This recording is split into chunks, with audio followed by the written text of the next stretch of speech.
Yeah, more stage agony, really, I suppose. See, it's a bit like Test cricket. It's as if you've played one-day cricket for 20 years and you suddenly get thrown into a Test match. That's exactly what my son said, yeah. And he said, how'd it go? I said, well, I don't know. I played a few rough shots on the first night, but I carried my bat, you know.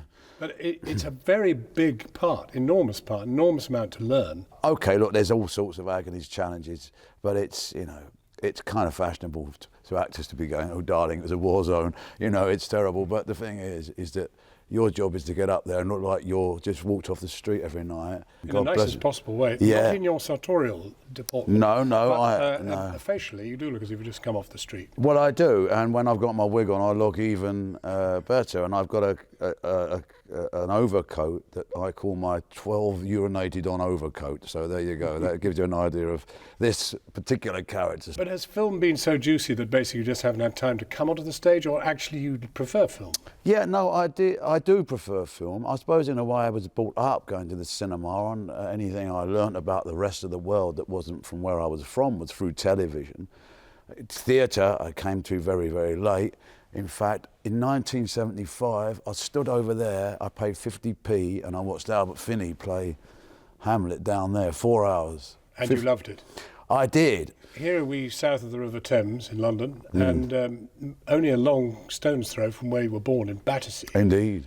You're working class in birth. I mean, there's quite a lot of Etonians out there. How do you feel about the way things are moving?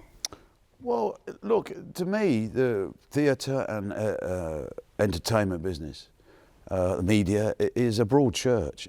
I hope there are as many inspirational teachers in working class schools as there were. My school I went to was not an academic school, but there were one or two teachers that took an interest in me. Did they live long enough to see you bloom? Well, yes. A teacher who taught me German dropped me a note. I hadn't seen him for 45 years. I said, why didn't you? Do you know any German, by the way? Nicht sprechen Sie Deutsch. No, well, I could do it, but I'll get by, you know. But if there is a lack of working class actors coming through, and it is to do with funding, that's criminal. Now, I don't know the statistics, but the reality is, because of somebody is an Etonian or a Harrovian, and they're acting, they're not here because of their privilege, they're here because they're really good. And there's a fashion in the moment being shift in entertainment for there to be things about aristocratic things. And so there we are. I mean, when I was 25, 26, you know, everybody was talking about Boys from the Black stuff, Auf Wiedersen Pet, full of working class actors. I think it's become fashionable to say, because there are 2 or 3 actors from public schools who are doing well, that there's some kind of viral disease. It's not a fact. No. I don't think. You've had an incredibly versatile acting career in terms of parts that you've played, always characters. Yeah. And obviously lots of people think about Turner. Yes. What a contrast, Turner and this Caretaker. Yeah. Well, yeah. Can you paint, by the way? I can paint better than I did because I learned how to paint for 2 years. I learned enough to know that I was about as good as Turner was when he was about 11. He wasn't bad.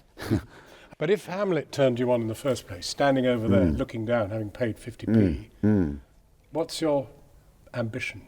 I don't... How about a bit more beard and do some Lear? If somebody said, come and do Lear, what would you do? Oh, my God, it's like... You know, it's one of those ones where you go, well, it means you're old, for a start, and it means you must still be fit enough to jump about and stand on stage for a long time. When you do theatre, I've noticed, and it's been a long time, there's a certain kind of rinsing out of certain qualities in you.